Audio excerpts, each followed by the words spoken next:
ஜெபம். அன்பின் தகப்பனே, உம்மை நன்றியோடு துதிக்கிறோம் அப்பா. உம்மை ஸ்தோத்தரிக்கிறோம், உம்மை போற்றுகிறோம், உம்மை புகழுகிறோம், உம்மை வணங்குகிறோம் தகப்பனே. ஒருவருக்கே எங்கள் ஆராதனையை செலுத்துகிறோம் ராஜா. துதிக்கு பாத்திரரே, உமக்கு நன்றி அப்பா. நீர் செய்த நன்மைகள் ஏராளம் தகப்பனே, நன்றி செலுத்துகிறோம். எங்களுக்கு என்ன என்ன தேவைகளோ எல்லாவற்றையும் சிலுவையில் செய்து முடித்திருக்கிறீர். இந்த சத்தியத்திற்கு நேராக எங்களை வழி நடத்தி கொண்டிருக்கிறீர். சத்திய ஆவியானவரே, வேதத்தின் இரகசியங்களை, மறைபொருட்களை எங்களுக்கு எளிமையாக நாங்கள் புரிந்து கொள்ளும் வகையில் எங்களுக்கு கற்றுக் கொடுக்கிறதற்காக நன்றியப்பா. தடைகளை, மனக்கடினத்தை இயேசுவின் நாமத்தினாலே அப்புறப்படுத்துகிறேன். சத்தியத்தை ஏற்றுக்கொள்ளக்கூடிய, அதை உணரக்கூடிய உணர்வுள்ள இருதயங்களை எங்கள் ஒவ்வொருவருக்கும் நீர் தருகிறதற்காய் நன்றி செலுத்துகிறேன். எங்கள் தேவைகளை நீர் அறிந்திருக்கிறீர். எங்களுடைய கேள்விகள், எங்களுடைய பலவீனங்கள், எங்களுடைய சூழ்நிலைகள் எங்களை காட்டிலும் நன்றாக அறிந்திருக்கிறீர். எங்களுக்கு ஏற்ற மன்னாவை தாரும். வார்த்தையாக நீர் கடந்து வருகிறதற்காய் நான் நன்றி செலுத்துகிறேன். உம்முடைய வார்த்தையை நீர் அற்புதங்களினாலும் அடையாளங்களினாலும் உறுதிப்படுத்துகிறதற்காய் நன்றி செலுத்துகிறேன். என்னை முழுமையாக அர்ப்பணிக்கிறேன். இயேசுவின் மூலம் ஜெபிக்கிறேன் நல்ல பிதாவே, ஆமேன். ஹல்லேலூயா, பிரைஸ் தி லார்ட். நன்றி இயேசுவே. இன்றைக்கு நம்ம தியானிக்க போகின்ற சத்தியம் தேவனை மகிமைப்படுத்தக்கூடிய வாழ்வு. தேவனை மகிமைப்படுத்தக்கூடிய ஒரு வாழ்வை வாழ தேவன் விரும்புகிறார். இதுதான் இன்றைக்கு நம்ம பார்க்க போறோம். நம்முடைய அன்றாட வாழ்க்கையில நாம எப்படி தேவனை மகிமைப்படுத்த முடியும்? மகிமைப்படுத்துறது அப்படின்னு சொன்னா அவரை உயர்த்துவது, அவரை கனப்படுத்துவது, அவருக்கு பிரியமான ஒரு வாழ்வு வாழ்வது. எல்லாருக்குமே இந்த ஆசை இருக்கும் இல்லையா? அவருக்கு பிரியமான ஒரு வாழ்வு வாழ வேண்டும் என்ற ஆசை. இப்பேற்பட்ட ஒரு வாழ்வை நாம வாழ்றதுதான் தேவனுடைய சித்தம், விருப்பம். இந்த வாழ்வில் நம்மை வழி நடத்துவதற்காக தான் ஆவியானவர் நமக்குள்ள என்ன செய்கிறாரா? வாசம் செய்கிறார். இந்த தேவனை உயர்த்துகின்ற, கனப்படுத்துகின்ற, மகிமைப்படுத்துகின்ற வாழ்வு அப்படின்னா என்ன? நம் மூலமாக தேவன் யார் என்று வெளிப்படுத்துகின்ற வாழ்வு. ஹல்லேலூயா, பிரைஸ் தி லார்ட். நம் மூலமாக தேவனை யார் என்று வெளிப்படுத்துகின்ற வாழ்வு. தேவனுடைய அன்பு, அவரது தயவு, அவரது இரக்கம், அவரது வல்லமை, அவரது நீதி, அவரது பரிசுத்தம், அவரது மன்னிப்பு, அவரது ஆற்றல், இதையெல்லாம் நம்முடைய சிந்தனையிலையும், நம்முடைய பேச்சிலையும், நம்முடைய சரீரத்திலையும், நம்முடைய வாழ்க்கையிலையும் வெளிப்படுத்துகின்ற ஒரு வாழ்வு. ஹல்லேலூயா, பிரைஸ் தி லார்ட்.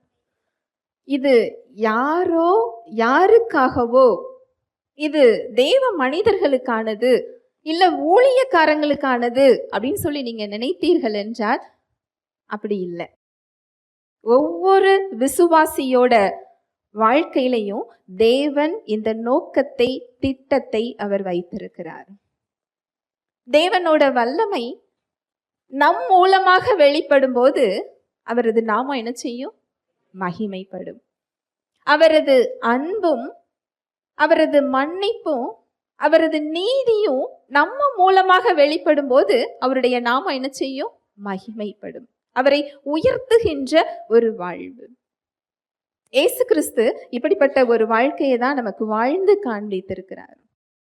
அவர் பூமியில் மனிதனாக இருக்கும் பொழுது அவர் போகின்ற இடங்களிலெல்லாம் தேவனுடைய அன்பும் வல்லமையும் அவரது நீதியும் அங்க வெளிப்பட்டு கொண்டே இருந்தது.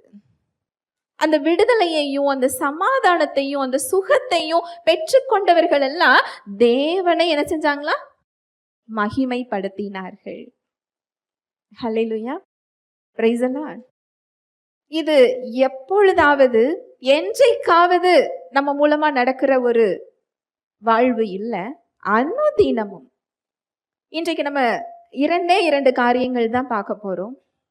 நம்முடைய அனுதின வாழ்க்கையோடு எப்படி வாழ வேண்டும் என்ற அடிப்படையில பார்க்க போறோம். முதல் காரியம், தேவனோட அங்கீகாரத்தை அவர் ஏற்றுக்கொள்ள வேண்டும் என்ற அந்த தயவை நம்முடைய சொந்த முயற்சியில சொந்த கிரியையில செயல்படுறதை விட்டுட்டு ஆண்டவராகிய இயேசு கிறிஸ்து என்ன செய்து முடித்திருக்கிறாரோ அந்த செயல்களை விசுவாசிக்கும் பொழுது அவரது நாமம் மகிமைப்படுகிறது. ஹல்லேலூயா, பிரைஸ் தி லார்ட். மறுபடியும் நான் சொல்றேன், உங்களுக்கு புரியும் விதமாக. ஒரு காரியத்துக்காக, ஒரு தேவைக்காக தேவனிடம் அவரது தயவையும் கிருபையையும் நீங்க எதிர்பார்த்து நின்றுகிட்டு இருக்கிறீங்க. அப்படி எதிர்பார்த்து நின்று கொண்டிருக்கும் போது, இதை எனக்கு தேவன் கொடுப்பாரா? என்னால பெற்றுக்கொள்ள முடியுமா? என்னை அவர் ஏற்றுக்கொள்ளுவாரா? என்னை ஏற்றுக்கொண்டிருக்கிறாரா? இந்த கேள்வி நம்மள எத்தனை பேருக்கு வரும்? எல்லாருக்கும் வரும். ஒரு காரியத்துக்காக நம்ம காத்திருக்கும் போது, அப்படி தேவன் என்னை ஏற்றுக்கொள்ள வேண்டும் என்றால், என்னை அங்கீகரித்து கொள்ள வேண்டும் என்றால் நான் என்ன செய்ய வேண்டும்? அடுத்த கேள்வி. இதுவும் நமக்கு என்ன செய்யும்? வரும். இந்த அங்கீகாரத்துக்கு தேவன் நம்மை, என்னை, உங்களை ஏற்றுக்கொள்வதற்கு நம்முடைய சொந்த பலத்துல நம்ம முயற்சி செய்யறோம். நான் எவ்வளவு நேரம் ஜெபிக்கணும், நான் எவ்வளவு நேரம் நான் வேதம் வாசிக்கணும், நான் என்ன நல்ல செயல்கள் செய்யணும், நான் எவ்வளவு தசம பாகம் கொடுக்கணும், நான் இன்னும் என்ன என்ன பக்தி செயல்கள் எல்லாம் நான் செஞ்சா தேவன் என்னை அங்கீகரிப்பார், ஏற்றுக்கொள்ளுவார் அப்படின்னு சொல்லி நம்ம பலத்துல என்ன செஞ்சுக்கிட்டு இருக்கிறோம்? அவரிடம் சென்று கொண்டிருக்கிறோம். யோவான் 6:29. இயேசு அவர்களுக்கு பிரதியுத்தரமாக அவர் அனுப்பினவரை நீங்கள் விசுவாசிப்பதே தேவனுக்கு ஏற்ற கிரியையாய் இருக்கிறது என்றார். தேவனுக்கு ஏற்ற செயல் என்ன செய்யலாம்? அவர் அனுப்பினவரை விசுவாசிப்பது. நீங்க சொல்லலாம், இயேசு கிறிஸ்துவை நான் விசுவாசிக்கிறேன், நான் விசுவாசிக்கிறதினால்தான் இங்க உட்கார்ந்து இருக்கிறேன் நீங்க சொல்லலாம். உங்களுக்காக நான் கஷ்டப்பட்டு ஒரு செயலை நான் செய்யறேன், நான் விரும்பி ஒரு அன்பின் நிமித்தமாக, எனக்கு அது கஷ்டம்தான், ஆனாலும் நான் அந்த செயலை நான் என்ன செய்யறேன். நீங்கள் என்னை ஏற்றுக்கொள்ளுகிறீர்கள் என்று சொல்லிவிட்டு நான் என்ன செயலை செய்தேனோ அதை நீங்க பெற்றுக்கொள்ளலன்னு சொன்னா, என்னிடமிருந்து நீங்க அதை அனுபவிக்கலன்னு சொன்னா, உண்மையிலேயே என்னை ஏற்றுக்கொண்டிருக்கிறீங்களா இல்லையா? நான் சொல்ல வர்றது புரியுதா? இததான் ஏசு கிறிஸ்து கிட்ட நம்ம செஞ்சுக்கிட்டு இருக்கிறோம். அவரை ஏற்று கொண்டிருக்கிறோம். நம்ம என்ன செய்யறோம்? சொல்றோம், என்னோட இரட்சகர், என் வாழ்வின் ஆண்டவர் அப்படின்னு சொல்லி என்ன செய்யறோம்? சொல்றோம். ரட்சிப்பையும் பெற்றுக்கொண்டோம். இது நமக்கு இலவசம், ஆனால் அவருக்கு இலவசம் இல்லை. இது அவர் எளிதாகலாம் என்ன செய்யல. கடவுளோட தெய்வ பலத்திலையும் அவர் இதை என்ன செய்யல. மனித பலத்தில் உங்களுக்கும் எனக்கும் என்ன பலம் உண்டோ இந்த பலத்துல தான் அவர் இறங்கி வந்தார். ஹல்லேலூயா, பிரைஸ் தி லார்ட். வந்ததோட நோக்கம் என்ன? எதற்காக நம்மை தேடி வந்தார்? இழந்து போனதை தேடி வந்தார். கெட்டு போனதை ரட்சிக்க வந்தார். ஒருவர் கூட கெட்டு போகாமல் எல்லோரும் நித்திய ஜீவனை அடையும் படிக்கு அவர் என்ன செஞ்சாரு? வந்தார். நித்திய ஜீவன் என்பது பரலோகத்துல போய் அவரோடு என்றென்றைக்குமாக இருக்கிற வாழ்வு நினைத்தீர்கள் என்றால் அது மாத்திரம் இல்லை. இந்த உலகத்திலேயே இப்பொழுதே இயேசு கிறிஸ்துவை எப்பொழுது நீங்க இரட்சகரா ஏற்று கொண்டீங்களோ அடுத்த வினாடியே அந்த வாழ்வு ஆரம்பித்து விடுகிறது. அது பிதாவாகிய தேவனையும் அவரது குமாரனாகிய இயேசு கிறிஸ்துவையும் நீங்கள் எந்த அளவுக்கு அறிந்து கொள்ளுகிறீர்களோ அந்த அளவுக்கு அந்த ஜீவன், தேவனுடைய வாழ்வு இந்த உலகத்தில் எப்பொழுதே உங்களிடத்தில் வெளிப்படும். ஹல்லேலூயா, பிரைஸ் தி லார்ட்.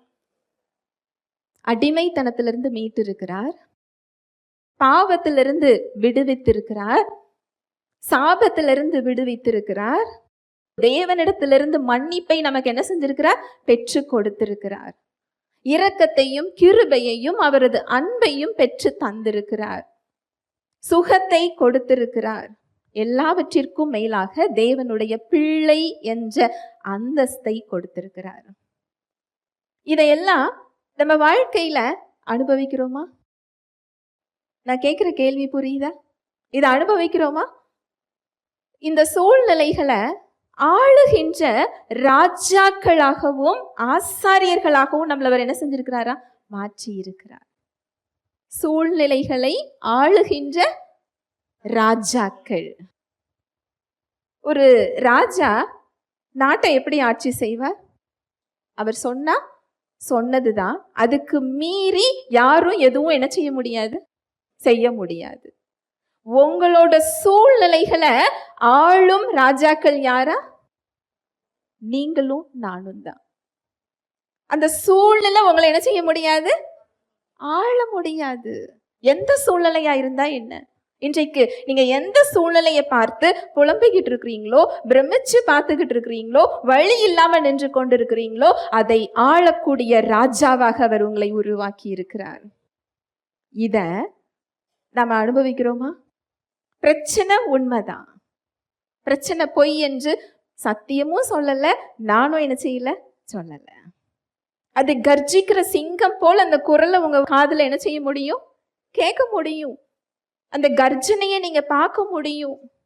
அந்த லாங்குவேஜ், அந்த குரல் உங்க காதுல என்ன செய்யும்? கேட்கும். அது உண்மைதான். ஆனா அவர் சிலுவையில நமக்கு கொடுத்திருக்கின்ற வாழ்வு அதை மேற்கொள்ளுகின்ற, ஆளுகை செய்கின்ற ராஜா என்ற அந்தஸ்து அவர் என்ன செஞ்சிருக்கிறார்? கொடுத்திருக்கிறார். ஹல்லேலூயா, பிரைஸ் தி லார்ட். இயேசு கிறிஸ்துவை நான் இரட்சகர் சொல்லி நான் விசுவாசிக்கிறேன்னு சொன்னா இந்த இடத்தையும் நான் என்ன செய்யணும்? அனுபவிக்கணும். இதுதான் தேவனுக்கு ஏற்ற கிரியை. ஏனென்றால் இது அவரு எனக்கு இலவசமா கொடுத்திருக்கிறாரு. ஆனா அதுக்கு ஒரு பெரிய விலை கிரயத்தை அவர் என்ன செஞ்சிருக்கிறார்?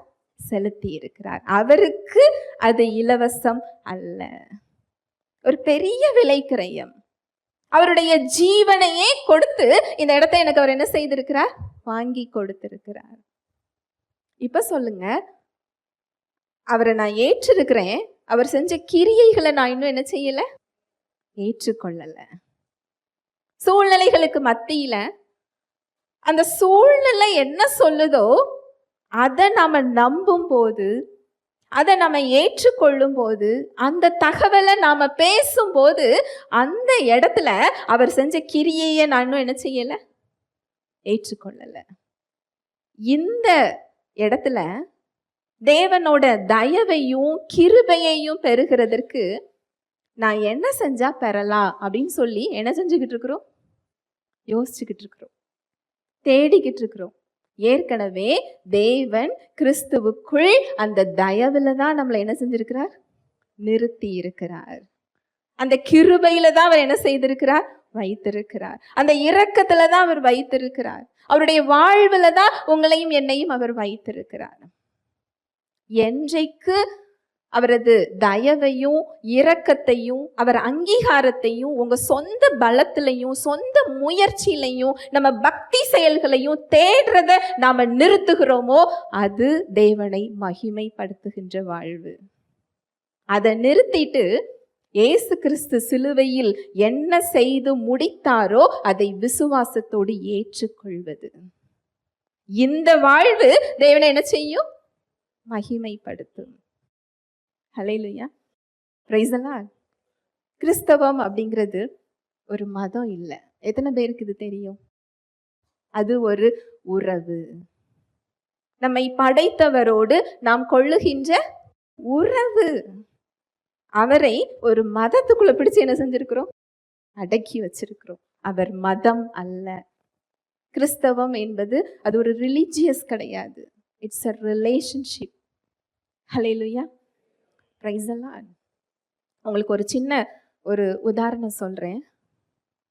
ஒரு சில வருடங்களுக்கு முன்பதாக அசுத்தாவி பிரச்சனையில பாதிக்கப்பட்ட ஒரு பெண், அது ஒரு பாஸ்டரோட மகள்.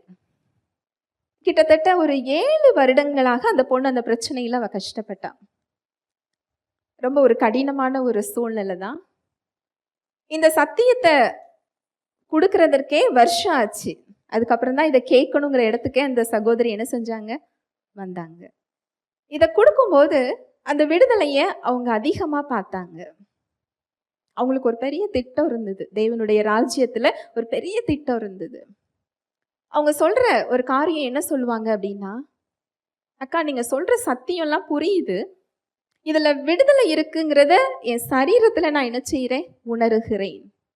இதை ஏற்றுக்கொள்ளுவதற்கு முன்னால் நான் எதையெல்லாம் தேவனை குறித்து தவறாக அறிந்து வைத்திருந்தேனோ, மதத்தின் அடிப்படையில நான் தெரிந்து வைத்திருந்தேனோ, அதெல்லாம் நான் முதல்ல என்ன செய்யணும்? ரிமூவ் பண்ணணும். அந்த கலைகளை எல்லாம் நான் என்ன செய்யணும்? அப்புறப்படுத்தினாதான் இந்த விதை எனக்குள்ள என்ன செய்யும்? முளைக்கும். ரொம்ப ஸ்ட்ரகிள். அந்த விடுதலையை பெற்றுக்கொள்றதுக்கு அநேக தடைகள் அந்த பொண்ணுக்கு. எதனால அப்படின்னா, சத்தியத்தை குறித்து, சிலுவையின் உபதேசத்தை குறித்து அறியாததினால், தேவனை குறித்த தவறான புரிந்து கொள்ளுதல், சுய நீதியின் அடிப்படையில தேவனுடைய உறவை தேட கற்றுக்கொண்டதினால் ஒரு பெரிய போராட்டம்.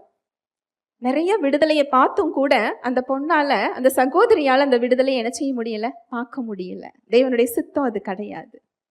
சமீபத்துல இன்னொரு சகோதரி, கிட்டத்தட்ட அதே மாதிரி ஒரு பிரச்சனை. ஆனா இந்த சகோதரி தேவனை அறியாதவர். ஒரு விடுதலைக்காக என்ன செய்யறாங்க? வராங்க. அதே அசுத்தாவி பிரச்சனை தான். ரொம்பவே ஒரு கஷ்டமான ஒரு சூழ்நிலை தான். இந்த சத்தியத்தை கொடுக்கும் பொழுது அவங்க தாழ்மையா ஏற்றுக்கொள்ளும் போது கிட்டத்தட்ட ஒரு 1.5 மாசத்துல முழுமையான விடுதலையை பெற்றுக்கொண்டாங்க. ஹல்லேலூயா, பிரைஸ் தி லார்ட். கிட்டத்தட்ட ஒரு 8 வருஷமா ரிலீஜியஸ் பேக்ரவுண்ட்ல வளர்ந்த ஒரு கிறிஸ்தவத்துல ஒரு பக்தியான ஒரு வாழ்க்கை வாழ்ந்த ஒரு பெண்ணால விடுதலை என்ன செய்ய முடியல? பார்க்க முடியல. தேவனை அறியாத ஒரு பெண் ரொம்ப சீக்கிரத்துல அந்த விடுதலையை பெற்றுக்கொண்டது மாத்திரம் இல்லை, இன்றைக்கு நான் எடுக்கிற இந்த சத்தியத்தை அவங்க வாழ்க்கையில அனுபவிச்சுக்கிட்டு இருக்கிறாங்க. எதனால நினைக்கிறீங்க? என்ன வித்தியாசம்? அவர்கிட்ட பட்சபாதம் கிடையாது. எல்லாமே சிலுவையில் என்ன செய்யப்பட்டாச்சு? கொடுக்கப்பட்டாச்சு. ஏன் அந்த சகோதரியால பார்க்க முடியல? ஏன் தேவனை அறியாத சகோதரி பெற்றுக்கொண்டார்? உங்களுக்கு இன்னொரு சம்பவத்தை சொல்றேன், இது இன்னும் எளிமையா புரியும்.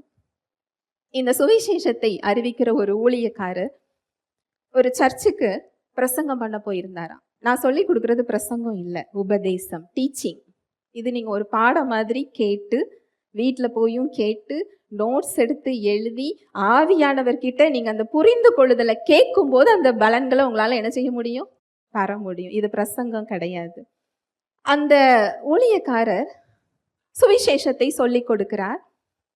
சொல்லி கொடுத்து ஜெபிக்கிறதற்காக இருக்கும்போது அந்த பாஸ்டர் அந்த சர்ச்சில் ஒரு முக்கியமான பொறுப்புல இருக்கக்கூடிய, சர்ச்சு காரியங்கள்ல ஈடுபடக்கூடிய, எல்லா காரியத்திலையும் விருப்பமா ஆர்வமா முன் நின்று செய்யக்கூடிய ஒரு பெண்மணியை கூட்டிட்டு வர்றார்.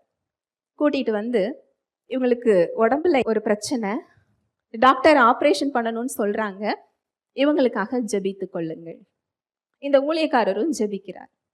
அடுத்து அந்த சர்வீஸ் முடிஞ்ச உடனே ஒரு கிறிஸ்தவர் தான், ஆனா கிறிஸ்துவை அறியாதவர், உலகத்தோடு ஒரு ஒத்த வாழ்வு, தேவனுக்கும் அவருக்கும் சம்பந்தம் இல்லாத ஒரு வாழ்வு.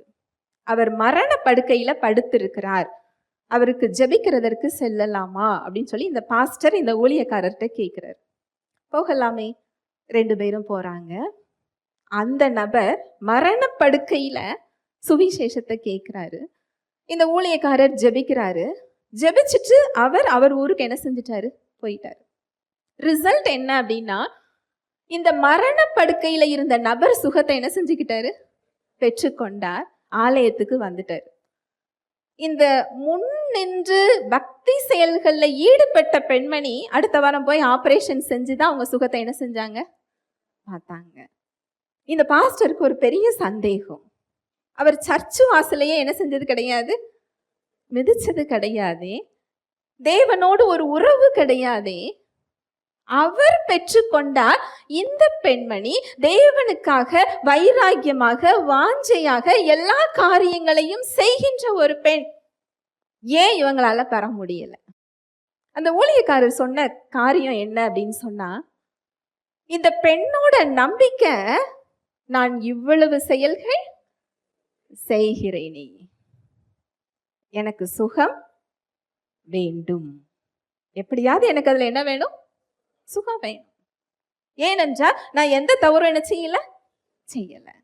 அவங்க செய்யற நல்ல செயல்கள், இந்த செயல்கள்ல தவறே இல்லை. நான் சொல்ல வர்றத தவறா என்ன செஞ்சுக்காதீங்க, புரிந்து கொள்ளாதீங்க. பக்தி செயல்கள் தேவை, ஆனால் உங்களோட நம்பிக்கை அந்த செயல்கள்ல என்ன செய்யக்கூடாது, இருக்கக்கூடாது. யார் மேல இருக்கணும், இயேசு கிறிஸ்து செஞ்ச செயல்களின் மீது.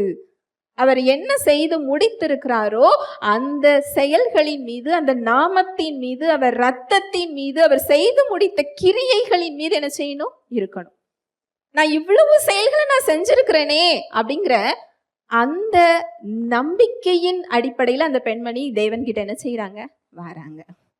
இந்த மரண படுக்கையில இருந்த சகோதரர், நான் பாவி, எனக்கு என்ன வேணும், கிருபை வேணும், எனக்கு என்ன வேணும், கிருபை வேணும்.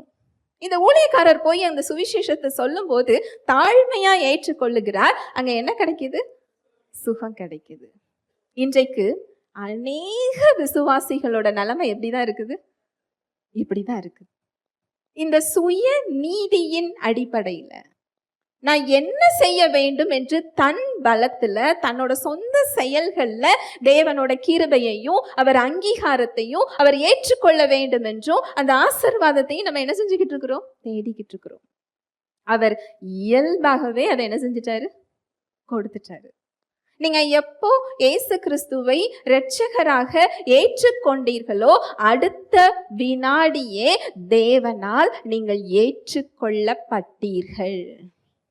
உங்களுடைய சொந்த கிரியைகளினால் அல்ல, கிறிஸ்துவின் கிரியையினால், அவரது இரத்தத்தினால் இந்த இடத்தை நம்ம என்ன செஞ்சிருக்கிறோம், பெற்றிருக்கிறோம். அடுத்த வினாடியே அவரால் ஏற்றுக்கொள்ளப்பட்டு, அவரால் அன்பு செய்யப்பட்டு, அவரால் நீங்க ஆசீர்வதிக்கப்பட்டிருக்கிறீங்க. ஹல்லேலூயா, பிரைஸ் தி லார்ட். இது உங்க கிரியைகளின் அடிப்படையில் இல்லை. நீங்க ஒவ்வொரு சூழ்நிலையிலையும் நீங்க இயேசு கிறிஸ்துவின் மூலமாக இதை நான் பெற்றிருக்கிறேன், இந்த இடம் எனக்கு கொடுக்கப்பட்டிருக்கிறது, இந்த நோக்கத்துல நீங்க போகும் பொழுது உங்களால எளிமையாக அந்த இடத்துல அந்த பலனையும் பார்க்க முடியும், தேவனை அதுல நீங்க மகிமைப்படுத்தவும் முடியும். ஏனென்றால் அந்த கிருபை நம் பலத்தின் அடிப்படையில கொடுக்கப்படவில்லை, இயேசு கிறிஸ்து செய்து முடித்த செயல்களின் அடிப்படையில் அந்த கிருபை என்ன செய்யப்பட்டிருக்கு, கொடுக்கப்பட்டிருக்கிறது. நம்ம ஆவியில மறுபடியும் பிறக்கும் பொழுதே தேவனோட இயல்புல தான் என்ன செஞ்சிருக்கிறோம், பறந்திருக்கிறோம். நம்முடைய சொந்த பலத்துல இந்த இடத்த நம்ம பெற முடியாது. பாவியா இருந்த நம்மை இயேசு கிறிஸ்துவின் ரத்தம் கழுவி நீதிமானாக்கி இருக்குதான். தேவன் ஏற்றுக்கொள்ள வேண்டும் என்றால் 2 காரியம் தேவை. நம்முடைய பாவங்கள் என்ன செய்யப்படணும்? மன்னிக்கப்படணும். 2வதாக நம்முடைய ஆவி உயிர்ப்பிக்கப்பட வேண்டும். தேவனுடைய இயல்பை நாம் பெற்றுக்கொண்டால் மாத்திரமே தேவனோட பிரசன்னத்துக்கு என்ன செய்ய முடியும்? போக முடியும். பரலோகம் செல்றதுக்கு வழியும் அதுதான். இந்த உலகத்துல ரட்சிப்பை பெற்றுக்கொண்டு அவருடைய உறவுக்குள்ளேயும் அந்த விடுதலையை பெற்றுக்கொள்றதுக்கு வழியும் எதுதான்? ரட்சிப்பு தான். மரிச்சிருக்கின்ற ஆவிய நம்ம எந்த செயலை செஞ்சு உயிர்ப்பிக்க முடியும்னு நினைக்கிறீங்க? சாத்தானுடைய இயல்பை பெற்றிருந்தனா தேவ இயல்பை எத்தனை நாள் உபவாசம் இருந்தா பெற முடியும்? நான் சொல்ல வர்றது புரியுதா? வேதத்தை எத்தனை தடவை நான் வாசிச்சு முடிச்சா நான் பெற முடியும்? எவ்வளவு நேரம் நான் முழங்கால் போட்டு ஜெபிச்சா நான் அதை பெற முடியும்? எத்தனை நல்ல செயல் செஞ்சா நான் தேவ இயல்பை என் ஆவிக்குள்ள நான் கொடுக்க முடியும்? இது நம்முடைய கிரியையினால் முடியாது. அதனால்தான் அவர் இறங்கி வந்து அவருடைய இரத்தத்தை விலைக்கிரயமாக கொடுத்து நம்மை சுத்தப்படுத்தி, விலங்குகளின் இரத்தம் பாவங்களை என்ன செஞ்சுதா? மூடியது. இயேசு கிறிஸ்துவின் இரத்தம் நம்மை பாவங்கள என்ன செஞ்சிருக்கா? கழுவி இருக்கிறது. அடுத்த வினாடியே தேவ இயல்பை நீங்கள் பெற்றுக்கொண்டீர்கள். இது மேல நீங்க நம்பிக்கை வைக்கும் போது உங்க சூழ்நிலைகள்ல உங்க சொந்த பலத்துல தேவனை தேடணும்னு என்ன செய்ய மாட்டோம்? நினைக்க மாட்டோம். இது கிறிஸ்துவின் மூலம் இந்த இடம் எனக்கு ஏற்கனவே என்ன செய்யப்பட்டாச்சு? கொடுக்கப்பட்டாச்சு. ஏற்கனவே தேவன் என்ன செஞ்சுக்கிட்டாரு? ஏற்றுக்கொண்டார். யோவான் 1:12 வாசிக்கலாம். அவருடைய நாமத்தின் மேல் விசுவாசம் உள்ளவர்களாய் அவரை ஏற்றுக்கொண்டவர்கள் எத்தனை பேர்களோ அத்தனை பேர்களும் தேவனுடைய பிள்ளைகளாகும்படி அவர்களுக்கு அதிகாரம் கொடுத்தார். எப்போ இயேசு கிறிஸ்துவை இரட்சகராய் ஏற்றுக்கொண்டோமோ அத்தனை பேர்களும் அவரது பிள்ளைகளாகும்படிக்கு அவர் என்ன செஞ்சிருக்கிறாரா? அதிகாரம் கொடுத்திருக்கிறாரு. இதுதான் கிருபை. அவரை விசுவாசிக்கின்ற அந்த விசுவாச செயலை தேவன் கனப்படுத்துகிறார். அவர் அனுப்பின அவரது குமாரனை அவர் என்ன செய்து முடித்திருக்கிறாரோ இந்த செயலை நீங்கள் விசுவாசிக்கும் பொழுது அந்த விசுவாசம் உங்களுக்கு தேவனுடைய பிள்ளை என்ற அந்தஸ்தை என்ன செய்து கொடுக்கிறது.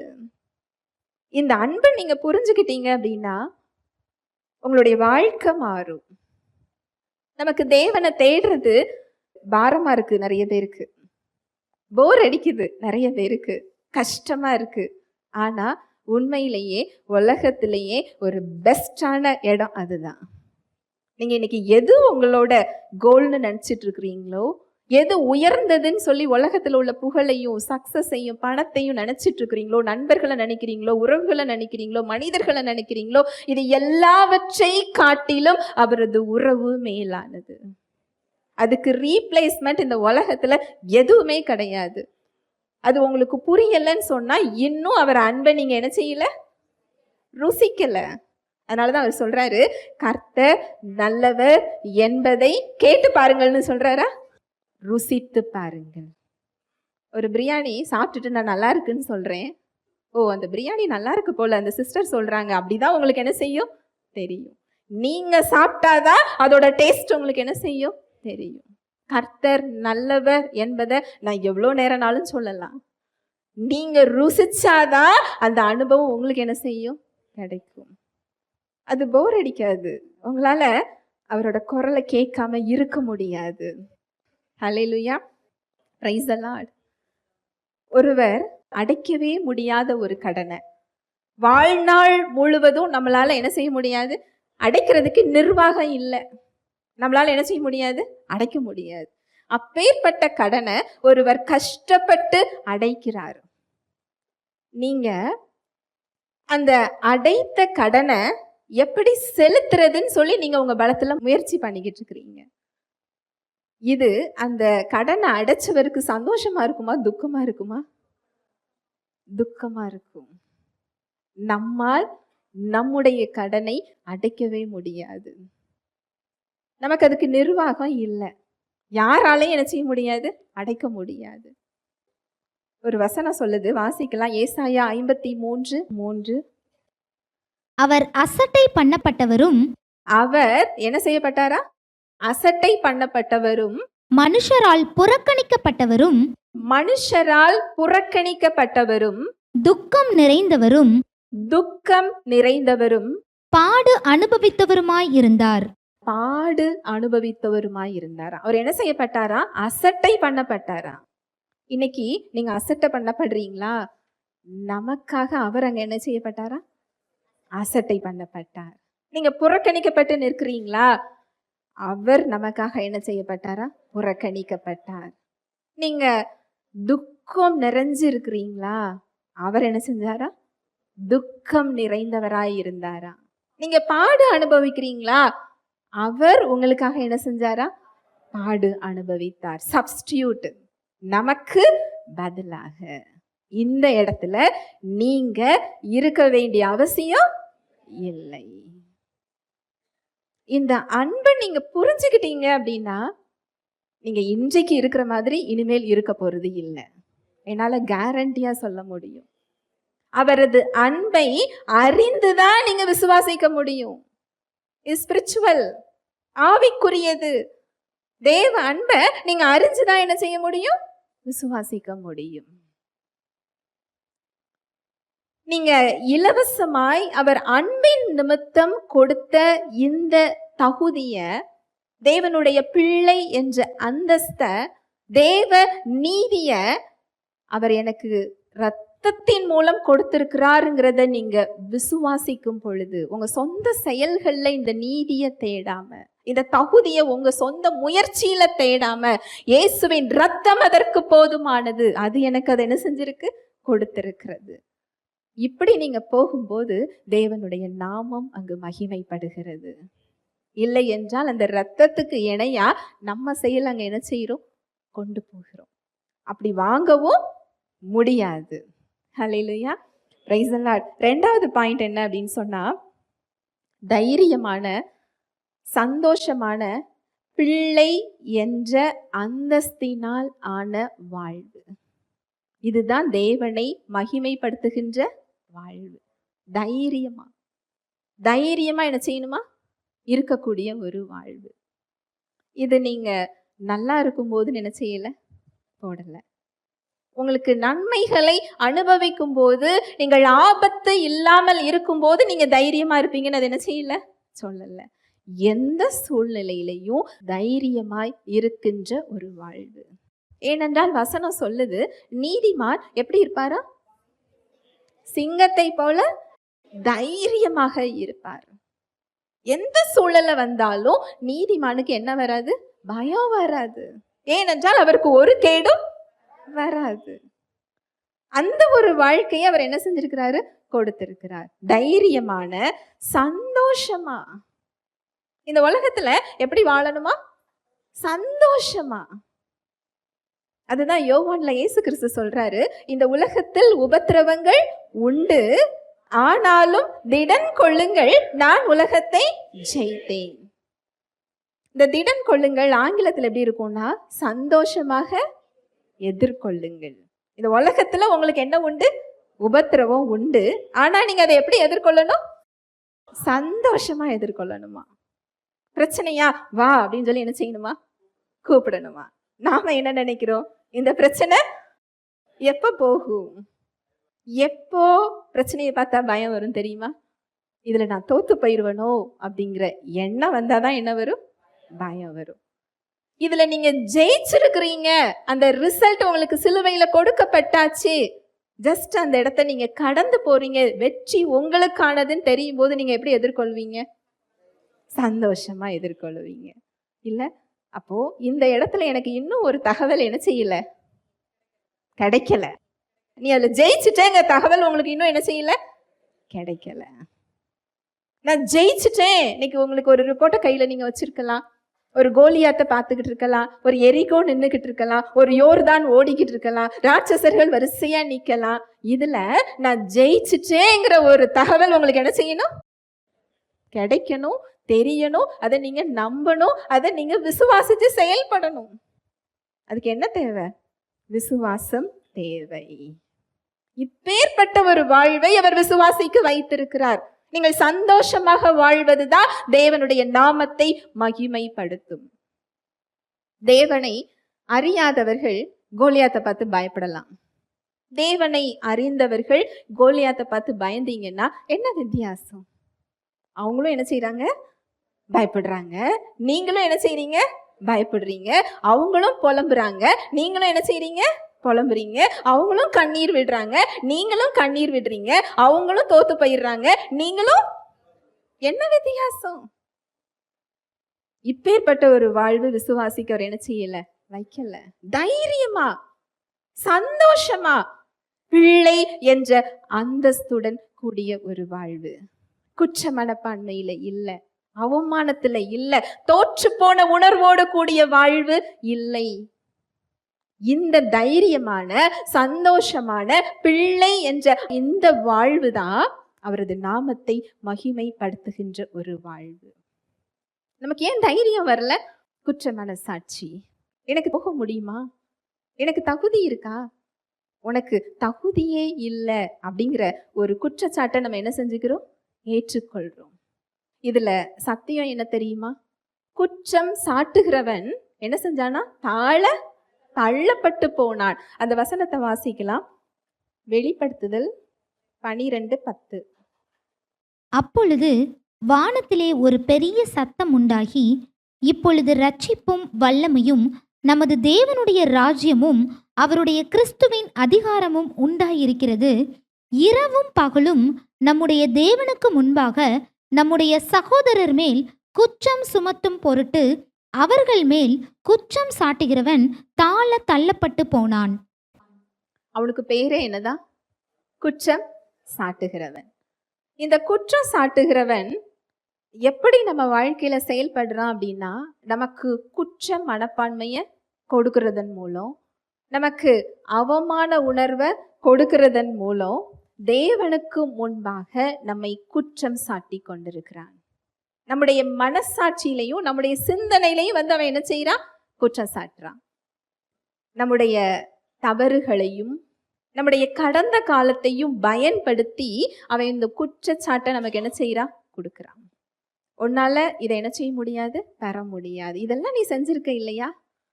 தேவனுடைய சட்டத்தை காண்பித்து இதெல்லாம் நீ என்ன செஞ்சிருக்கிற? மீறி இருக்கிறாய். சட்டத்தை மீறினா என்னதுதான்? பாவம்தான். நீ இதெல்லாம் மீறினதுனால உனக்கு என்ன கிடையாது? இந்த அங்கீகாரம் கிடையாது, இந்த கிருபை கிடையாது, இதை உன்னால பெற முடியாது, தேவன் பக்கத்துல உன்னால என்ன செய்ய முடியாது? போக முடியாது. ஆனா ஒரு விசுவாசி இந்த குற்ற மனப்பான்மையில இருக்க வேண்டிய அவசியம் இல்லை.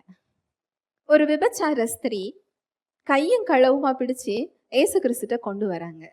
கையும் களவுமா பிடிச்சா இன்னொருத்தங்களையும் என்ன செஞ்சிருந்திருக்கணும்? பிடிச்சிருந்திருக்கணும்.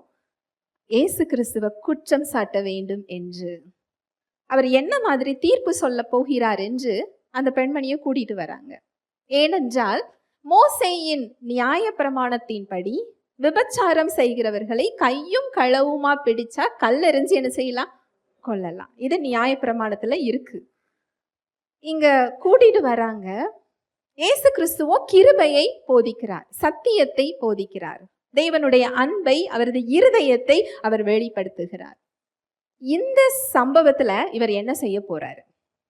நீங்க கல்லெறிஞ்சு கொல்லலான்னு சொன்னா நீங்க போதிச்ச கிருபை எங்கேன்னு என்ன செய்யலாம்? கேள்வி கேட்கலாம். நீங்க மன்னிச்சு விட்டுருங்கன்னு சொன்னா அப்போ நியாய பிரமாணம் பொய்யான்னு என்ன செய்யலாம்? கேட்கலாம். ஏசு கிறிஸ்து குனிஞ்சு எழுத ஆரம்பிக்கிறார். அவர் என்ன எழுதினாருன்னு வேதம் என்ன செய்யல? சொல்லல. ஒருவர் கூட அந்த இடத்துல என்ன செய்யலையா? இல்லை. அவர் நிமிர்ந்து பார்த்து, உன்னை ஆக்கினைக்குள்ளாக தீர்த்தவர்கள் எங்கன்னு கேட்கிறாரு. உடனே அந்த பெண் சொல்றாங்க, எல்லாரும் என்ன செஞ்சிட்டாங்க? போயிட்டாங்க ஆண்டவரே. அவர் என்ன தெரியுமா சொல்வாரு? நானும் உன்னை ஆக்கினைக்குள்ளாக தீர்க்கிறது இல்லை. அந்த பெண்ணினுடைய குற்ற மனப்பான்மைய அவர் அங்கு போக்குகிறார். அந்த கிருபையானது அந்த மன்னிப்பை கொடுத்து அங்கு ஒரு புது வாழ்வு வாழ்வதற்கு ஒரு கிருபையை அளிக்கிறது. இதுதான் தேவனுடைய இருதயம். அவர் அங்க குற்றம் சாட்டல. ஏன் இந்த செஞ்சன்னு அவர் என்ன செய்யல, கேட்கல. முதல்ல அவர் என்ன செய்யறாருன்னா, அந்த பெண்ணினுடைய குற்ற மனசாட்சியை அவர் என்ன செய்யறாரு, போக்குகிறார். நானும் உன்னை என்ன செய்ய மாட்டேன், ஆக்கினைக்குள்ளாக தீர்க்கிறது இல்ல, இனி என்ன செய்யாத, பாவம் செய்யாத. நிறைய பேர் தப்பா புரிந்து கொள்றாங்க. அவர் என்னை குற்றப்படுத்துறது இல்ல, அவர் என் பாவத்தை பார்க்கறது இல்ல, இவர் என்னை மன்னிச்சிருக்கிறாரு, எத்தனை தடவை நான் விழுந்தாலும் என்னை மன்னிப்பாருன்னா, எஸ், இட்ஸ் ட்ரூ, உண்மைதான், காஸ்பல் அதுதான். ஆனா அந்த மன்னிப்பை உண்மையிலேயே நீங்க அனுபவிச்சீங்கன்னா பாவம் செய்யற விருப்பம் உங்களுக்கு என்ன செய்யாது, வராது. அதுதான் கிருபை. அந்த கிருபையானது அன்காட்லினஸ், தேவ பக்தி இல்லாத ஒரு வாழ்க்கைக்கு நோ சொல்லக்கூடிய பலத்தை அது நமக்கு கொடுக்கிறது. அதுதான் கிருபை. அங்க ஒரு மன்னிப்பை கொடுத்து அந்த குற்ற மனசாட்சியை போக்கி அவங்களுக்கு ஒரு கம்ஃபர்ட்டை கொடுக்கிறாரு, ஒரு விடுதலையை அந்த பெண்ணுக்கு கொடுக்கிறார். கொடுத்து விட்டு இனி என்ன செய்யாத, பாவம் செய்யாத. இததான் அவர் சிலுவையில செஞ்சிருக்கிறார். என்ன செஞ்சிருக்கிறார் தெரியுமா? நம்முடைய பாவங்களின் நிமித்தம் நம்ம சட்டத்தை மீறுகிறதினால், நம்ம சட்டப்படி நம்ம யாரு தான், லா பிரேக்கர் தான். சட்டத்தை என்ன செஞ்சிட்டோம், மீறிட்டோம். நமக்கு எதிரா அங்க ஒரு ப்ரூஃப் இருக்கு. என்ன ப்ரூஃப் இருக்கு? சட்டம் சொல்லுது நீ என்ன செய்யக்கூடாது, பொய் சொல்லக்கூடாது. எத்தனை பேர் இந்த லிஸ்ட்ல வருவோம்? நான் கேட்கறது புரியுதா? என்ன செய்யக்கூடாது, பொய் சொல்லக்கூடாது. பெரிய விஷயம்லாம் இல்லை. நீ கொலை செய்யாத, விபச்சாரம் செய்யாத, அந்த லிஸ்ட்டுக்கே போக வேண்டாம். நீ என்ன செய்யக்கூடாது, பொய் சொல்லக்கூடாது. இதுல எத்தனை பேர் வர முடியும்? உண்மையிலேயே இதை மீறினாலும் என்னதுதான், பாவம்தான். ரொம்ப சிம்பிளா எளிமையா சொல்லணும்னா, விசுவாசத்தால் வராத யாவும் பாவமே. நம்மளோட டே டு டே லைஃப், அணு தினமும் அவரை விசுவாசிக்காமல் நான் செயல்படுகின்ற ஒவ்வொரு செயலும் என்னதுதான், பாவம் தான். அப்ப இந்த கேட்டகரியில எத்தனை பேர் வருவாங்க? எல்லாருமே சட்டத்தின் கீழே மீறினவர்களாக நின்று கொண்டிருந்தோம். நீதிமான் ஒருவனாகிலும் இல்லை. ரோமர்ல அதுதான் சொல்லப்பட்டிருக்கு. எல்லோரும் பாவம் செய்து தேவ மகிமை அற்றவர்களாகி, எல்லாரும் பாவிகளா என்ன செஞ்சுக்கிட்டு இருந்தோமா, நின்று கொண்டிருந்தோம். இந்த பாவத்துக்கு ஒரு தண்டனை உண்டு. பாவத்தின் சம்பளம் என்னது, மரணம். இத நமக்கு கொடுக்க விரும்பாமல் அங்கு அவரது குமாரனின் மீது செலுத்தப்படுகிறது. அவர் இறங்கி வந்து என்ன விலை கிரயம் செலுத்த வேண்டுமோ, நம்முடைய கடன் பத்திரம், நம்முடைய பெயருக்கு பக்கத்துல நான் இவ்வளவு கடன் செலுத்த வேண்டும் என்று வட்டியும் அசலுமாக ஒரு பெரிய தொகை இருக்குது. என் வாழ்நாள் முழுவதும் அதை நான் என்ன செய்ய முடியாது, அடைக்க முடியாது. நான் இல்லை, யாரா இருந்தாலும் என்ன செய்ய முடியாது, அடைக்க முடியாது. நம்முடைய பலத்துல அந்த கடனை நம்ம என்ன செய்ய முடியாது, செலுத்த முடியாது. அவர் இறங்கி வந்து சப்ஸ்டியூட்டாக உங்களுக்கு பதில் அந்த விலை கிரயத்தை முழுமையாக அவர் செலுத்தி விட்டார். உங்களுடைய கடன்கள் உங்களுக்கு மன்னிக்கப்பட்டது. இதுதான் சுவிசேஷம். அந்த பாவத்தையும் பாவத்தின் விளைவுகளையும் அதற்கான தண்டனையையும் உங்களுக்கு பதில் அவர் சுமந்து கொண்டதன் நிமித்தம் நீங்க விடுவிக்கப்பட்டிருக்கிறீங்க. உங்க கடன்கள் ரத்து செய்யப்பட்டிருக்கிறது. லீகலி, சட்டப்படி நீங்க பாவத்திற்கு கீழானவர்கள் இல்லை. சாத்தானால உங்களை என்ன செய்ய முடியாது, குற்றப்படுத்த முடியாது. அந்த குற்றம் சாட்டுகிறவனை எதிர்க்கக்கூடிய ஆயுதம் இயேசுவின் ரத்தம். அவரது ரத்தம் எனக்கு இந்த விடுதலை என்ன செஞ்சிருக்கு, கொடுத்திருக்கு. கொலோசையர் 2:14. நமக்கு எதிரிடையாகவும் கட்டளைகளால் நமக்கு விரோதமாகவும் இருந்த கையெழுத்தை குலைத்து அதை நடுவில் இராதபடி எடுத்து சிலுவையின் மேல் ஆணியடித்து துரைத்தனங்களையும் அதிகாரங்களையும் உரிந்து கொண்டு வெளியரங்கமான கோலமாக்கி அவைகளின் மேல் சிலுவையிலே வெற்றி சிறந்தார். நமக்கு எதிரிடையாக இருந்த கையெழுத்து அப்படின்னு சொன்னா நியாயப்பிரமாணத்தை சொல்லுது. நமக்கு அது எதிராக அது என்ன செய்யுது? சாட்சி சொல்லுது. இவங்க இதை என்ன செஞ்சிருக்கிறாங்க? மீறி இருக்கிறாங்க. இந்த செயல்களை எல்லாம் அவங்க என்ன செஞ்சிருக்கிறாங்க? மீறி செஞ்சிருக்கிறாங்கன்னு சொல்லி நமக்கு எதிராக அது என்ன செஞ்சுக்கிட்டு இருக்கா? சாட்சி கொடுத்து கொண்டு இருக்கிறது.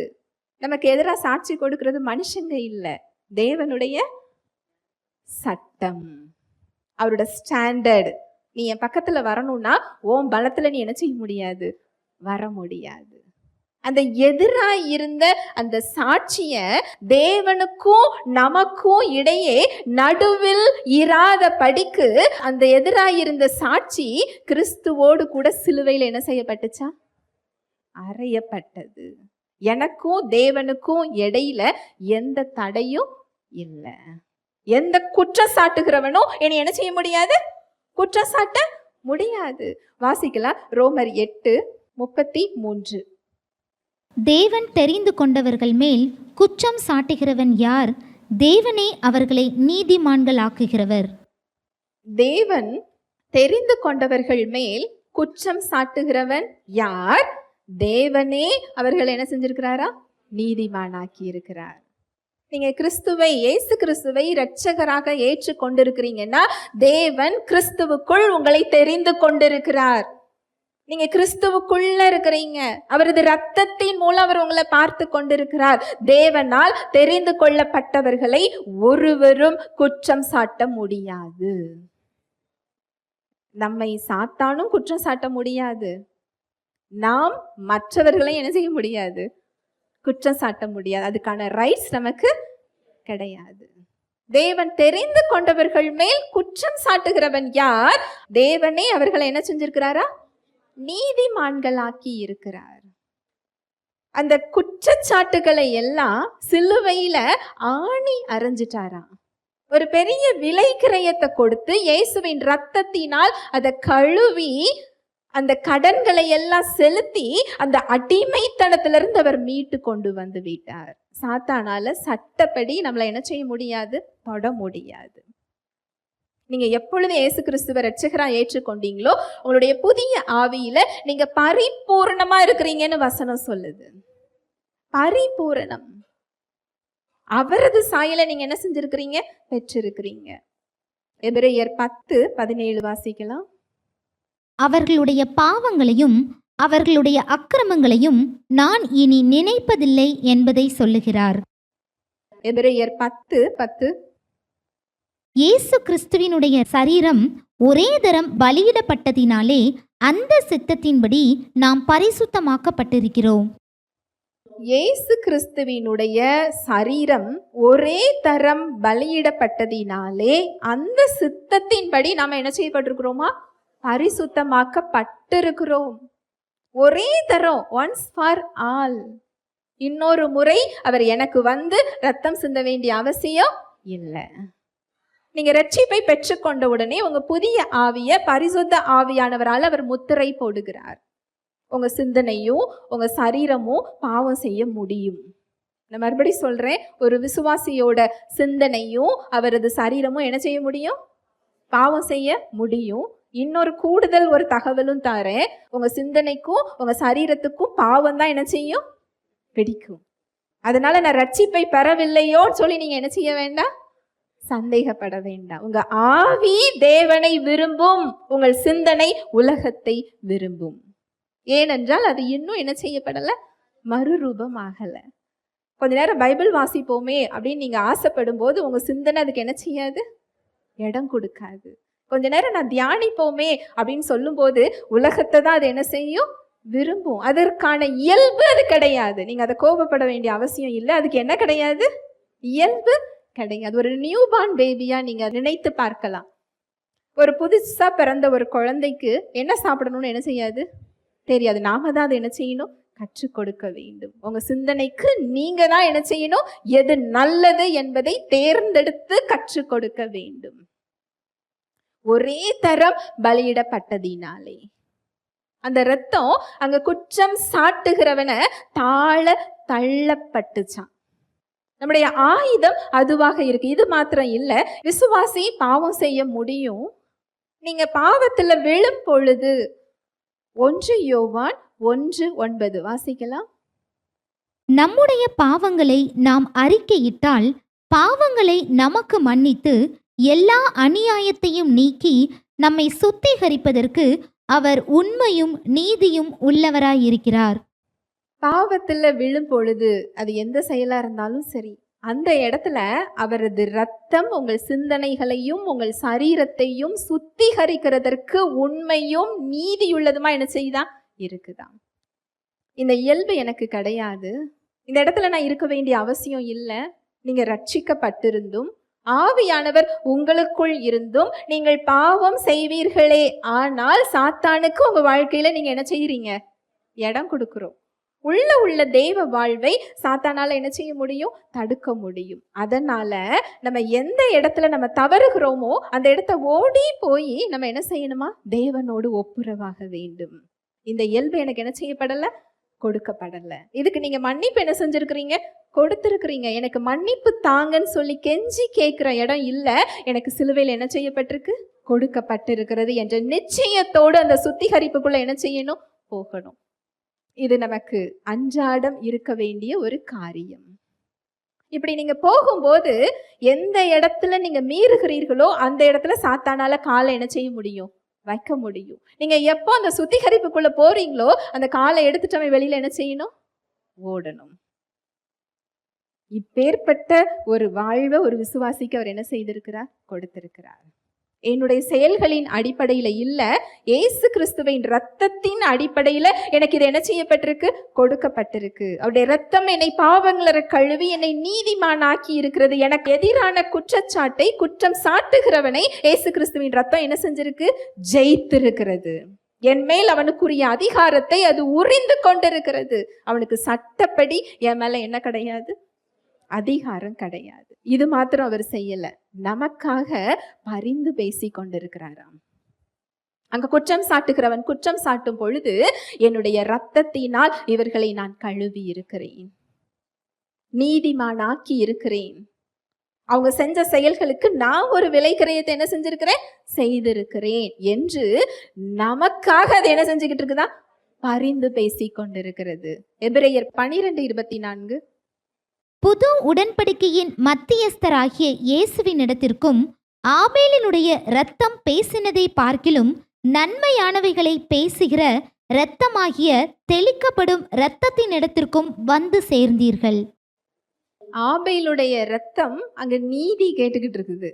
ஆனா இயேசு கிறிஸ்துவின் இரத்தம் என்ன செய்தா? நன்மையானவைகளை பேசி கொண்டிருக்கிறது. அவர் செய்து முடித்த காரியங்களை அது என்ன செஞ்சுக்கிட்டு இருக்கு? சொல்லி கொண்டிருக்கிறது. நாம் கழுவப்பட்டதை அது பேசி கொண்டிருக்கிறது. நாம் நீதிமானாக்கப்பட்டதை அது பேசி கொண்டிருக்கிறது. நாம் விடுவிக்கப்பட்டதை அது பேசி கொண்டிருக்கிறது. வெளிப்படுத்துதல் 12:11 வாசிக்கலாம். மரணம் நேரிடுகிறதாய் இருந்தாலும் அதற்கு தப்பும்படி தங்கள் ஜீவனையும் பாராமல் ஆட்டுக்குட்டியின் இரத்தத்தினாலும் தங்கள் சாட்சியின் வசனத்தினாலும் அவனை ஜெயித்தார்கள்.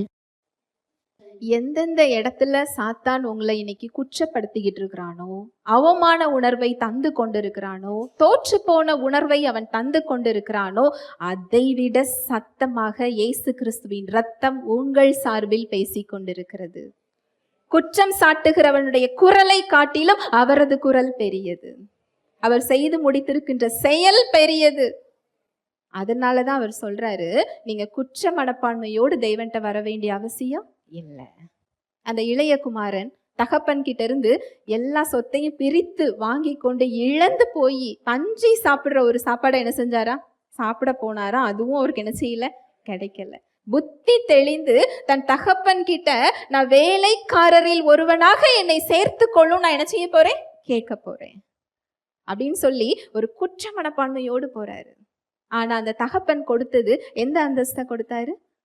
பிள்ளை என்ற அந்தஸ்து. அந்த குற்ற மனப்பான்மையை போக்கி, நீ வேலைக்காரன் இல்லப்பா, என்னுடைய பிள்ளை.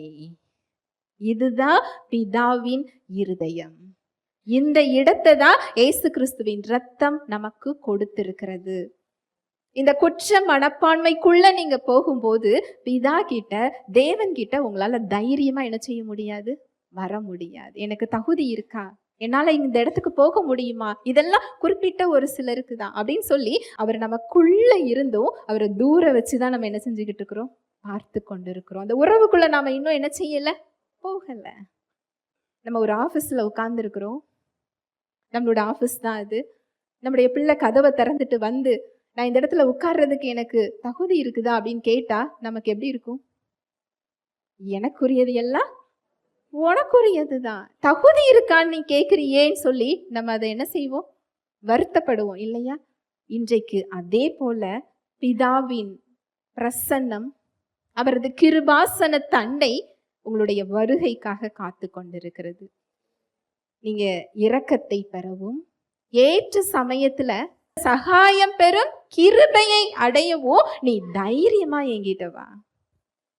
அது எந்த சூழ்நிலையா இருந்தாலும் சரி, அது கோலியாத்தை எதிர்க்கிற சூழ்நிலையா இருக்கலாம், யோர்தானை தாண்டுகிற சூழ்நிலையா இருக்கலாம், ராட்சசர்களை மேற்கொள்ற சூழ்நிலையா இருக்கலாம், இல்ல குற்ற மனப்பான்மையிலையும் அவமானத்திலையும் தோல்வி உணர்ச்சியிலையும் நீங்க உங்க மனதளவுல நீங்க ஒரு கட்டுகளோட நின்று கொண்டிருக்கலாம். இன்றைக்கு அவருடைய வார்த்தை சொல்லுது, நீங்க புலம்பிக் கொண்டு இல்ல, தயங்கி கொண்டு இல்ல, குற்ற மனப்பான்மையோடு இல்ல, தைரியமாக என் பிரசன்னத்துக்கு வாங்க. இந்த இடத்த அவர் செய்து முடித்திருக்கிறார், இலவசமாக அவர் கொடுத்திருக்கிறார். உங்க பிரச்சனைக்கு மத்தியில சமாதானம், சந்தோஷம், சமாதானம், விடுதலை நிறைந்த ஒரு வாழ்வு, தைரியமா உங்க சூழ்நிலைகளை எதிர்கொள்ளுகின்ற ஒரு வாழ்வு, பிள்ளை என்ற அந்தஸ்தோடு கூடிய ஒரு வாழ்வு. இதுலதான் தேவனுடைய நாமம் என்ன செய்யும், மகிமைப்படும். பிள்ளை என்ற அந்தஸ்து. நம்ம பிள்ளை நம்ம வீட்டுக்குள்ள வந்து இதை நான் எடுக்கலாமா எடுக்க வேண்டாமா நம்ம முகத்தை பார்த்து கொண்டே இருந்தா நமக்கு எப்படி இருக்கும்? எனக்குரியது எல்லாமே என் பிள்ளைக்குரியது, என்னுடைய ஆஸ்திகள் எல்லாம் என் பிள்ளைகளுக்கு உரியது. அதுதான் இன்றைக்கு பிதாவுக்கும் நமக்கும் இடையேயான உறவு. நாம என்ன செய்யறோம், அவர் முகத்தை பார்த்துக்கிட்டே இருக்கோம். இந்த கிருபை எனக்கு தானா, எனக்கு கிடைக்குமா, இந்த சுகம் எனக்கு உண்டா, என்னால பெற முடியுமா, இதுல கொஞ்சமாவது நான் பெற முடியுமா, என்னிடத்தில் உள்ள அனைத்தும் உனக்குரியது. இந்த தைரியத்தை அவர் கொடுத்திருக்கிறார். தைரியமா வா, குற்றமன சாட்சியோடு இல்ல. உன்னுடைய பாவங்களையும் உன்னுடைய அக்கிரமங்களையும் நான் நினைவு கூறுவதில்லைன்னு சொல்றாரு. நான் இனிமே நினைக்க போறது இல்லை. ஆனா நாம என்ன செய்யறோம், நாம நினைவு கூர்ந்துகிட்டே அவர்கிட்ட என்ன செய்யறோம், போகிறோம். நீங்க அந்த பாவத்தை அவருக்கு சொல்லும் போதுதான் தெரியும், என்ன சின், நான் அதை பார்க்கறது இல்லையே, என்ன பாவம், நான் இயேசுவின் ரத்தத்தினால கழுவப்பட்ட என்னோட பிள்ளையாக உன்னை நான் பார்த்து கொண்டிருக்கிறேன். உன்னை பாவியா நான் என்ன செய்யல, பார்க்கல. தேவன் என்னை பாவியாக பார்க்கவில்லை, நீதிமானாக பார்க்கிறார், அவரது பிள்ளையாக பார்க்கிறார். இந்த சத்தியம் உங்களுக்கு புரிந்து கொண்டால்தான் தைரியமா அவர்கிட்ட நீங்க என்ன செய்ய முடியும், போக முடியும். அவரது ரத்தம் எனக்கு இதை செய்திருக்கிறது. உங்களோட விசுவாசம் அந்த ரத்தத்தின் மேல போகணும், நீங்க செய்யற நல்ல செயல்கள் மேல இல்ல, அவர் செஞ்சு முடிச்ச கிரியைகளின் மேல போகணும். அவரது ரத்தம் எனக்கு ஒரு ஆயுதம், சாத்தானை குற்றம் சாட்டுகிறவனை எதிர்க்கக்கூடிய ஒரு ஆயுதம் அது. அந்த ரத்தத்தோட மகிமை நமக்கு என்ன செய்யல, தெரியல. எபிரேயர் 10:18-19. இவைகள் மன்னிக்கப்பட்டதுண்டானால் இனி பாவத்து நிமித்தம் பலி செலுத்தப்படுவதில்லையே. ஆகையால் சகோதரரே, நாம் பரிசுத்த ஸ்தலத்தில் பிரவேசிப்பதற்கு இயேசுவானவர் தமது மாம்சமாகிய திரையின் வழியாய் புதிதும் ஜீவனுமான மார்க்கத்தை நமக்கு உண்டு பண்ணினபடியால் அந்த மார்க்கத்தின் வழியாய் பிரவேசிப்பதற்கு அவருடைய இரத்தத்தினாலே நமக்கு தைரியம் உண்டாயிருக்கிறபடியினாலும், சகோதரரே, நாம் பரிசுத்த ஸ்தலத்தில் பிரவேசிப்பதற்கு இயேசுவானவர் தமது மாம்சமாகிய திரையின் வழியாய் புதிதும் ஜீவனுமான மார்க்கத்தை நமக்கு உண்டு பண்ணினபடியால் அந்த மார்க்கத்தின் வழியாய் பிரவேசிப்பதற்கு இயேசு கிறிஸ்துவின் இரத்தத்தினாலே நமக்கு என்ன உண்டாயிருக்குதா, தைரியம் உண்டாயிருக்குதா. அந்த வழி திறக்கப்பட்டாயிற்று. தேவன் கிட்ட செல்லக்கூடிய வழி, அவர் உங்களை ஏற்றுக்கொண்ட வழி, உங்களை அங்கீகரித்து கொண்ட வழி, உங்களை அன்பு செய்கின்ற வழி, உங்களுக்கு கிருபையை கொடுத்திருக்கின்ற வழி, உங்களுக்கு பிள்ளை என்ற அந்தஸ்தை கொடுத்திருக்கின்ற வழி என்ன செய்யப்பட்டாச்சா, திறக்கப்பட்டாச்சு. ஏன் செயல்ல இல்ல, இயேசு கிறிஸ்துவின் சரீரம் கிழிக்கப்பட்டதன் மூலம். அவர் ரத்தம் சிந்தினதன் மூலம் நமக்கு அங்க திறக்கப்பட்டாச்சு. இதுல நம்மளோட நம்பிக்கை, நம்முடைய தைரியம் அந்த ரத்தத்தினாலே நமக்கு என்ன செய்யப்பட்டிருக்குதா? உண்டாயிருக்கிறது. நம்மளுடைய தகுதியும் இதுல ஒன்றும் இல்லை, நம்மளுடைய தகுதியின்மையும் ஒன்றும் இல்லை. நம்மளுடைய தகுதி யார் என்றால் கிறிஸ்துவே நமது தகுதி. அந்த ரத்தமே நமது பலம். அந்த ரத்தம் தான் நமக்கு ஆயுதம். அதுதான் எனக்கு இந்த இடத்தை, இந்த ஸ்தானத்தை, இந்த பிள்ளை என்ற அந்தஸ்தை அது என்ன செஞ்சிருக்கு? கொடுத்திருக்கிறது. இததான் அப்போஸ்தலர்கள் வாழ்ந்தாங்க. எந்த சூழ்நிலையிலையும் தைரியமா, எந்த சூழ்நிலையிலையும் சந்தோஷமா, எந்த சூழ்நிலையையும் திடத்தோட நின்னாங்க. அவங்கள அடிச்சு சிறைச்சாலையில போட்டாலும் அவங்க அங்க என்ன செஞ்சாங்க? துதிச்சு பாடினாங்களாம். அடிச்சு சிறைச்சாலையில போடும்போது அவங்க என்ன செய்யறாங்க? துதிச்சு பாடுறாங்க. அங்க என்ன வெளிப்பட்டது? தேவனுடைய நாமம் மகிமைப்பட்டது. அங்க கப்பல்ல போகிறாங்க, அங்க புயல் அடிக்குது. எல்லாரும், கப்பல்ல இருக்கிற எல்லாரும் பயந்து அங்க கத்தி மரணத்தை நோக்கி அவங்க எதிர்பார்த்துக்கிட்டு இருக்கிறாங்க. பவுல் எழுந்திருந்து திடமனதா இருங்கன்னு சொல்லி திட வார்த்தை அங்க என்ன செய்கிறார்? சொல்கிறார். இந்த திடம் அவருக்கு எங்கிருந்து வந்தது? இந்த கான்ஃபிடன்ஸ் அவருக்கு எப்படி கிடைச்சது? அவருக்கும் தேவனுக்கும் இடையே உள்ள உறவை அவர் அறிந்திருந்தார். ஏன் செயல்ல இல்லை? அந்த கிருபாசன தண்டைக்கு போகக்கூடிய அந்த வழி திறக்கப்பட்டிருக்கு. இயேசு கிறிஸ்துவின் ரத்தம் எனக்கு அதை உண்டு பண்ணி இருக்கிறது. இந்த கான்ஃபிடன்ஸ் அவரது ரத்தத்தின் மேல, இயேசு கிறிஸ்துவின் மேல, அவர் செஞ்ச செயல்களின் மேல உங்களோட நம்பிக்கை போகும் பொழுது தைரியம் இயல்பாகவே உங்களுக்கு வரும். எப்பேற்பட்ட பிரச்சனையா இருந்தாலும் சரி. நிறைய சாட்சிகளை நாங்க பார்க்கிறோம். சமீபத்துல கூட ஒரு சகோதரி, ஒரு பெரிய ஒரு கடன் தொகை, அவங்க ஏற்கனவே ஒரு பெரிய கடன் அடைச்சிட்டாங்க, மீதியும் ஒரு பெரிய ஒரு தொகை, அதுல அடைக்க முடியாத ஒரு சூழ்நிலை. அந்த கடனை பெற்றுக்கொள்றவங்க மென்மையானவங்க கிடையாது. அப்போ அவங்கள நினைச்சு அவங்க பயப்படுறாங்க. அதை கொடுக்கக்கூடிய இடம் உங்களுக்கு வரல. கணவன் மனைவிக்குள்ள பிரச்சனை. அவங்களுக்கு நாங்க சொல்லி கொடுக்கும்போது சாத்தான் என்ன பண்ணுவான் தெரியுமா? தேவன் கிட்ட போற வழிய அவனால தடுக்க முடியாது. ஏனென்றால் அது நம்ம செயல்களின் அடிப்படையில இல்ல, கிறிஸ்துவின் செயலின் அடிப்படையில அந்த வழி என்ன செய்யப்பட்டிருக்கு?